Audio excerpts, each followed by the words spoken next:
Nah, manfaat dari evaluasi diri madrasah, Bapak dan Ibu sekalian, kita memiliki beberapa manfaat yang sangat penting untuk Bapak dan Ibu sekalian ketahui. Yang pertama, manfaat EDM ini adalah untuk mengetahui tingkat ketercapaian kinerja madrasah. Tentu saja ketercapaian kinerja mutu. Yang kedua adalah untuk mengetahui kekuatan, kelemahan, dan tantangan yang dimiliki oleh madrasah.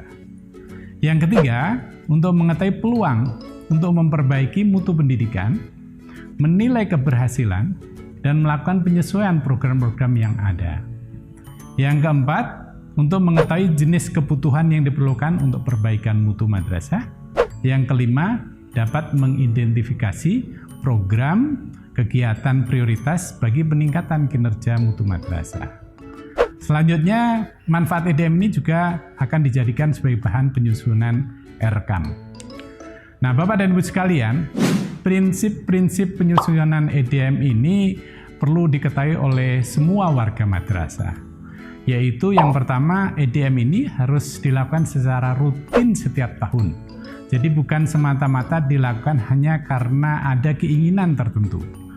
Jadi EDM ini harus secara rutin setiap tahun warga madrasah ini melakukan suatu evaluasi diri. Dan selain daripada itu, EDM ini disusun berdasarkan data dan fakta yang objektif, ya. Tidak boleh mengada-ada karena akan digunakan untuk perbaikan mutu madrasah itu sendiri. Harus dengan kesadaran sendiri menggali fakta-fakta yang ada, yang objektif agar supaya mutu dari madrasah itu akan meningkat.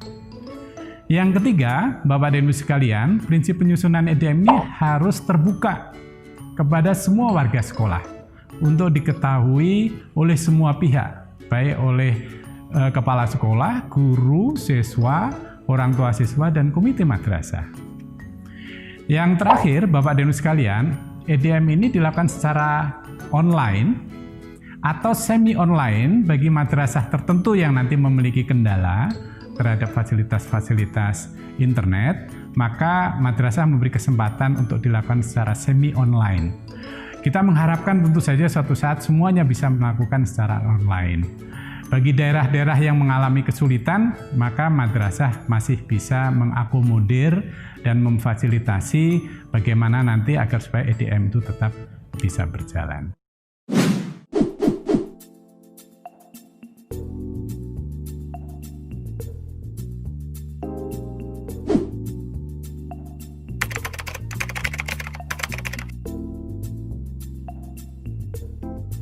Berikutnya kita berbicara mengenai topik tahapan penyusunan EDM.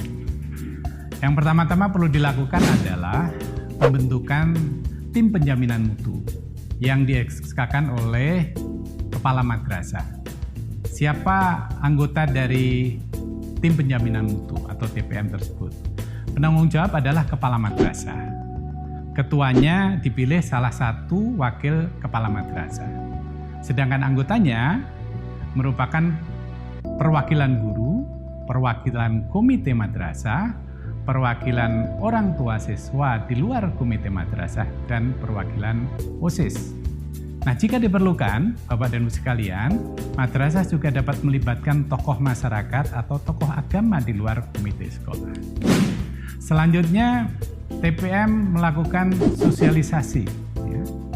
Dan yang berikutnya lagi, TPM melakukan pengumpulan data, informasi, dan bukti fisik. Tahap keempat, TPM mendiskusikan dan menetapkan level dari setiap indikator berdasarkan data, informasi, dan bukti fisik yang sudah ditemukan pada tahap sebelumnya. Tahap kelima, TPM dibantu oleh operator madrasah mengisi instrumen yang tersedia secara online atau semi-online hasil penetapan. Kepala madrasah menyetujui hasil isian EDM melalui form yang tersedia, karena kepala madrasah bertanggung jawab. Kemudian tahap ketujuh, pengiriman hasil pengisian EDM yang sudah disetujui oleh kepala madrasah.